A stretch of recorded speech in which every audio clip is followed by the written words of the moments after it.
Hello everyone, my name is Griffin and we are back with another reaction video. We are reacting to a video from Upper Echelon. This one is called TikTok is Digital Poison.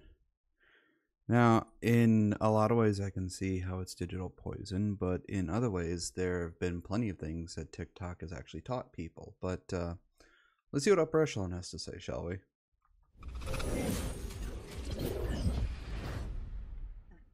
Alright, the title says it all, but this actually isn't the first time that I've discussed TikTok or the harmful effects it has on society. Truth be told, this is more like the 7th time I've talked about how TikTok is poisoning the minds of modern youth, some of the most popular videos on the entire channel as well so far. But that rhetoric is now, thankfully, being echoed elsewhere. Led by an organization called Claims Hero, a growing coalition of about 5,000 parents as of right now are suing the application for poisoning their children, citing the addictive properties of the algorithm and calling on tragic examples where challenges on the platform caused actual deaths. It's a noble and necessary goal, in my opinion at least, but today, yet again, I want to closely examine. It's amazing how many challenges have come across on TikTok and Instagram and all these other places where they have been innumerously more harmful than good. Two of which are a great example. One of them was where they would have a person in the driver's seat recording the person following the car at a very slow pace with the passenger door open and dancing, doing this out in the middle of the street. Now, some of them were more careful and did it while on the grass or on the sidewalk, but most of which were doing it out in the middle of the fucking street, which, you know, I can probably guarantee there have been many people who have been hit by a car doing this stupid trend. I forget what it was actually called. And then there was the Tide Pod trend. I don't know why people call it a challenge. A challenge is something that's hard to do. There are a lot of these things called challenges, and they're not challenges because they're not hard to do. They're easy to fucking do. It's just a trend. But they call it the Tide Pod challenge, but it's fucking stupid. Where they would take these Tide Pods, which look like candy things, and they would eat them. Like, what in your right mind led you to believe that this would be a good thing to do? Because it's obviously poison for the human body. And yet, dumbasses went and did it anyways. So, yeah, a lot of more harmful trends have come about than silly or funny ones. Examine TikTok, generally speaking, look at statistical trends, and regardless of the outcome in this particular legal battle, warn parents about the poisonous nature of this application that a growing number of teens consistently use. Here's the other thing. You know what? I'd say let TikTok keep going. Well, yes, it's dangerous, but you know what? At this point, people aren't going to really learn. I know this is going to be horrible to say, but at this point, just let natural selection happen. Why not? It's a harsh thing to say, but these people aren't going to learn unless it actually happens. And even at that point, some people are too thick-headed and too stupid to learn, and they go and do it anyways. And you know what? They get themselves either a minor injury, hospitalization, or death. And it's fucking stupid. It's horrible. These people just can't seem to learn, which at this point these people need to learn. So just let it happen. As harsh as that sounds, let natural selection happen. For starters, unfortunately, as already mentioned, the challenges can kill people. There are myriad examples of dangerous trends to draw from on TikTok, but here's the type of thing I'm talking about specifically when I say the word dangerous. Holding your breath till you black out, covering your entire face in wax, which then hardens and can be an asphyxiation hazard, inserting a penny in electrical sockets, overdosing on Benadryl so you might hallucinate, kicking the legs out from under your friend as they jump up and down. That one's called the Skull Crusher challenge. Yeah, that Skull Crusher thing. That is very, very dangerous, and people don't realize the amount of danger you're putting on a person by doing that. I mean, if you want to do that while you're on a trampoline or while you're on something soft like a mat or a bed, that's fine because you're falling on something that's soft and it won't damage your head. But these people are doing it on hardwood floors or on the ground outside where you're obviously going to bang your head on something hard and cause internal bleeding or brain damage. You don't realize how soft your brain is and how easily it bounces in your own skull. Challenge, believe it or not, and boiling chicken in NyQuil. Obviously, you should never do any of these things ever, but on TikTok, they're challenges people do for views. There's plenty more examples, by the way. The actual brain rot behavior on TikTok is astounding, to say the very least. But these trends alone have caused a high number of hospitalizations and multiple deaths. Now, some can argue that this behavior is not the responsibility of the platform itself because action moderation falls to the user above all else. But don't worry, because that's not even the central pillar of this video. The psychology of social proof, as it's called, is important here because humans have an innate characteristic where they look at others around them for what they should or shouldn't be doing. Conformity to socially prevalent behavior is a large part of why trends even occur in the first place, which makes TikTok a breeding ground for some of the worst types of influence you can possibly imagine. But it goes deeper. TikTok, and it's certainly not alone here by any stretch of the word, is governed by a content-serving algorithm.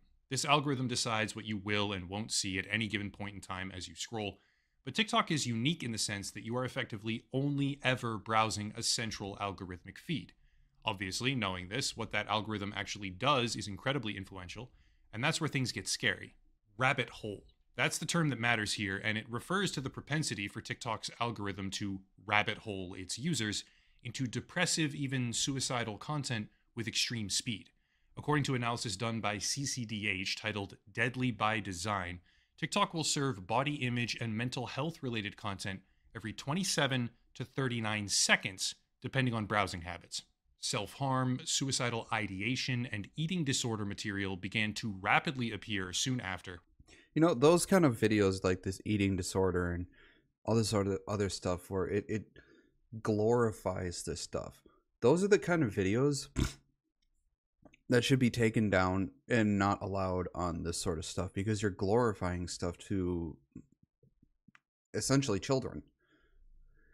Like this body positivity stuff that's online and that has been taken over by fat asses. That stuff shouldn't be on here. You're telling kids that it's good to be fat. It's healthy to be fat. And like there are these videos where people are showing that they have tics or Tourette's or whatever, and they're showing it to these millions of people, and somehow these people think that they now have a Tourette or a tic or whatever, and where they don't actually do it. They don't actually do, but because of these videos, they seem to have somehow out of nowhere developed it. Stuff like TikTok is it's just a double-edged sword. And the methodology of this particular study is outlined quite well, demonstrating that this is not a singular issue formed in a vacuum. It's a pervasive problem that is affecting millions of teenagers. Just to be thorough here, this is not a unique report. According to a comprehensive study done by Amnesty International called Driven into the Darkness, How TikTok's For You feed encourages self-harm and suicidal ideation, users that engage even once with mental health-related content are rapidly bombarded by it, leading to a feedback loop of depressive material that often slides into the realm of openly damaging content that directly promotes self-harm. This rabbit hole effect was triggered within 20 minutes in the case of Amnesty International, even as quickly as 3 minutes by certain accounts in the study, with content that openly romanticized self-harm appearing frequently within the very first hour. That's 2 examples, but just to be sure, I don't know how people can romanticize this sort of stuff. Like, why would you want to romanticize self-harm and disorders and all this sort of stuff? It's like, what about it is romanticizing worthy? I don't get it. It's like, these people don't think logically at all. I mean, even thinking with your emotions, this wouldn't be a good idea. I don't get where people obtain these ideas that, hey, why don't we romanticize self-harm and disorders and let people know that it's okay, or whatever stupid shit like that. It's like, what dumbassery were you thinking? Here's yet another independent analysis, this time done by the Wall Street. Just know sometimes I get stuck in my head and I self isolate. Be patient with me. I'm somewhere between losing my mind and finding my soul. Imagine you're laying in bed with them, your head resting on their chest, and they're rubbing your back with their fingertips, and then you both slowly drift to sleep in each other's arms, cuddling. Nothing else in the world matters but that moment and you two together. I didn't say a name, but you were thinking of them, weren't you? Yep, go tell them you love them now.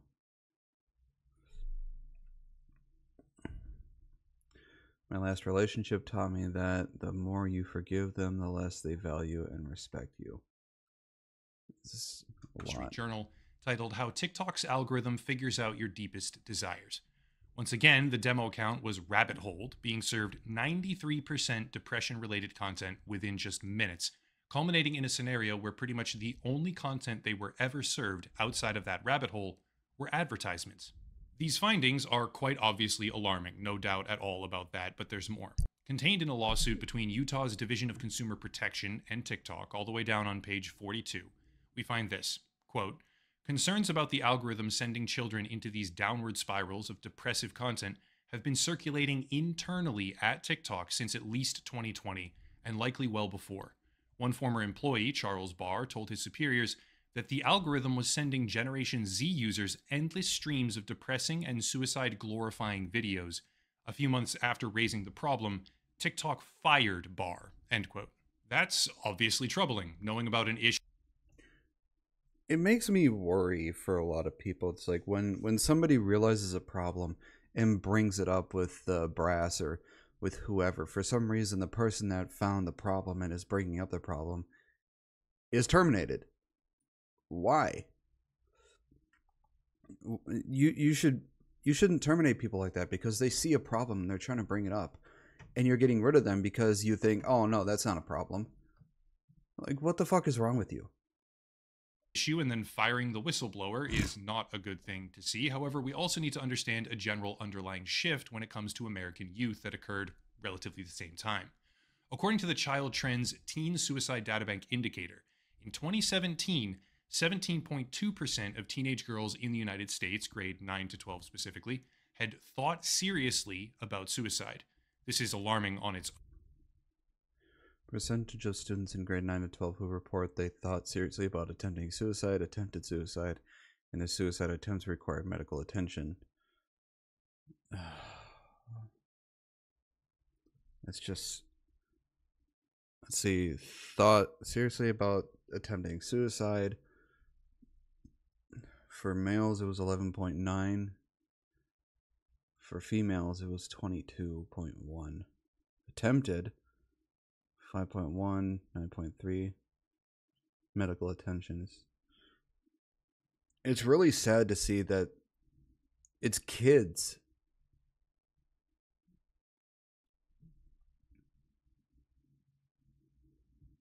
I mean, it's kids. That's 14. That's ages 14. I think it's 14.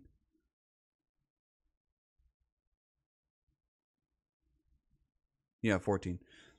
I mean, it's kids ages 14 to 18. They're still kids. That's just horrible. Own blatantly, but we're not done. According to CDC data, which is where Statista got their numbers from when I cite them, in 2021, 30% of female high school students had seriously considered attempting suicide during the past year by demographic characteristics.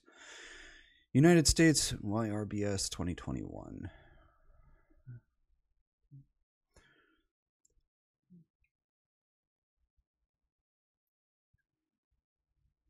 man.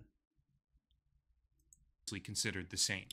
That's a near 13% increase in just 4 years, after the rates had dramatically fallen and stayed lower since 1991.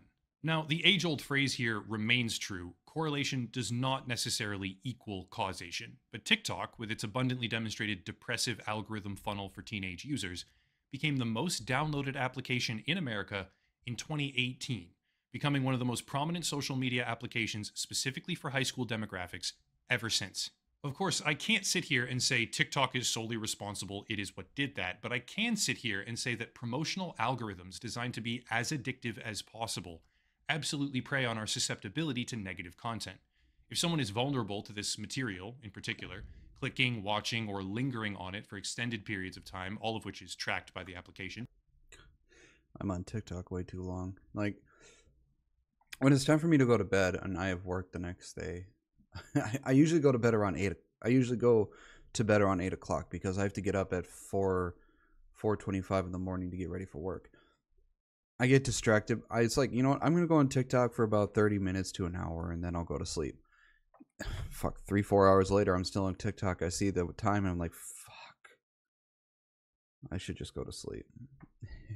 It's addicting, which is not really good, but it's just, oh man.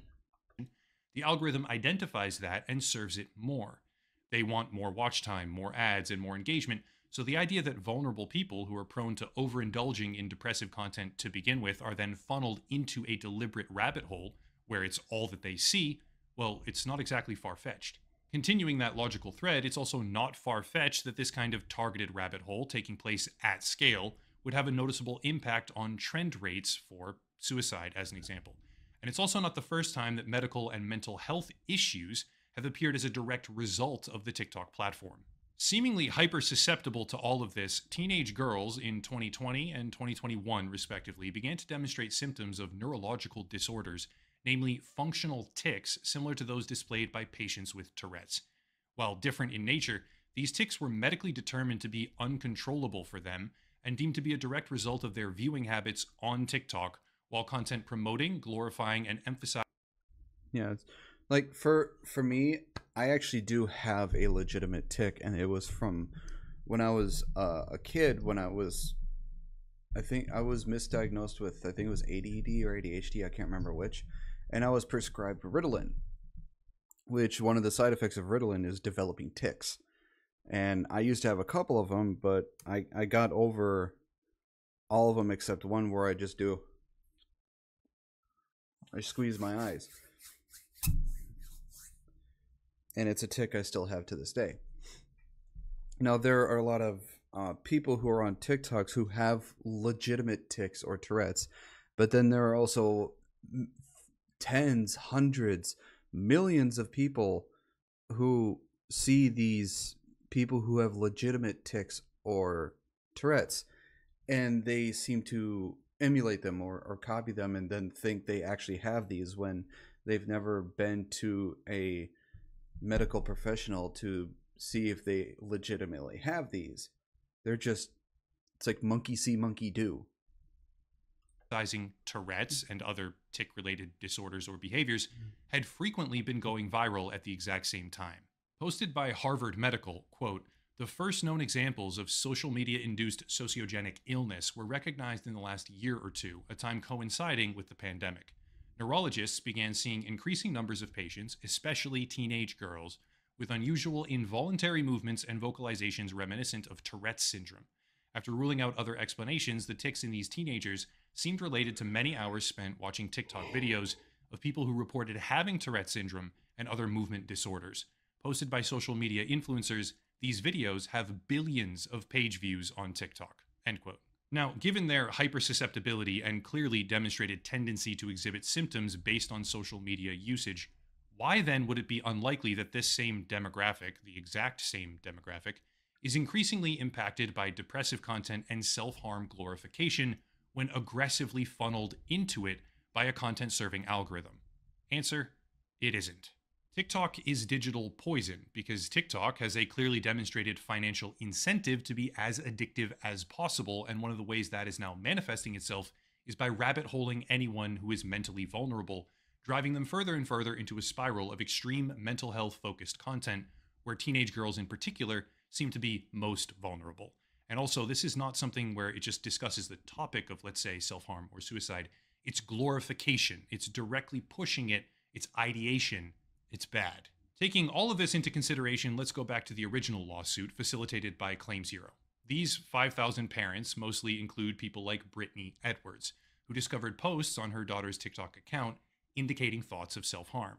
Meanwhile, TikTok itself has added terms of service provisions mandating that damage claims must be filed within 1 year of the owner's account creation date, else they lose access to their ability for legal recourse, which is part of the driving reason behind why all this is now happening in the first place, as parents try to take action while they still can. Now, all of this ignores the numerous other issues with TikTok as a platform, like how the parent company accessed journalists' data without their permission, or the dozens of lawsuits that have been filed over the past year or so, similar to this one right here, alleging that the in-app browser is tracking user behavior in violation of the Federal Wiretapping Act, among many other things. TikTok was apparently allowed to group these up and settle them all with one big move. But the point is to make my case that TikTok as an application is digital poison. A large number of the people watching this channel are particularly men ages 18 to 45. That means they're what seems to be the least susceptible demographic when it comes to the poisonous effects of TikTok. But a lot of you have families. Please be aware of what this application can do. I'm not saying it's doing it right now to everyone who uses it or anything like that. I'm saying that there is a non-0% chance that if your child is feeling depressed and then decides to use TikTok, it will subsequently identify and amplify that depression by fanning the flames with a never-ending torrent of depression-based content. It's kind of like allowing them to play in a chemical that kind of causes cancer sometimes. Maybe it's a small chance. Odds are, on average, it won't cause cancer that particular time, so you're probably safe technically. But with the right combination of associated factors, why would you even take that chance?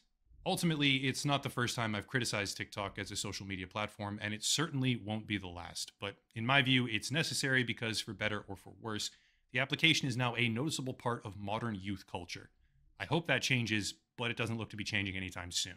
That's it. If you want to support the channel, please do check out the links down below. Locals and Patreon for monthly memberships, a VPN affiliate link if you want one of those to hide your browsing habits or whatever it is, and more, but I'll cut it there and stop rambling. As always, thank you all for watching, and have a nice night.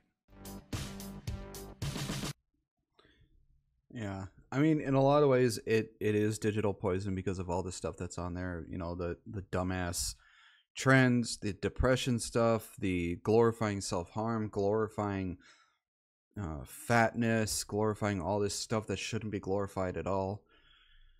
And well, yes, some of the fault is with TikTok. You also have to fault the parents who are letting their kids watch this stuff as well. So it's not 100% poison because there are plenty of stuff on there that do help people with like everyday life, and there are comedy skits on there. There are gaming stuff on there. So not all of it is poison, but people should learn to limit themselves when it comes to this sort of stuff because it can be very, very easily addicting. And that's not the greatest thing, you know. I mean, go out and touch grass every once in a while. But that was Upper Echelon's TikTok is digital poison. Let me know what you think in the comments below. I would love to hear your opinions on this. If there are any other videos you'd like to see me react to, please make sure to either comment them down below or over on my Discord page. I do have a channel over on Twitch that I stream to. I stream Fridays through Sundays at around 2 to 4 p.m. Central Standard Time. Links to everything will be in the description below. I hope you have a wonderful day, and I will see you all in the next video. Bye-bye.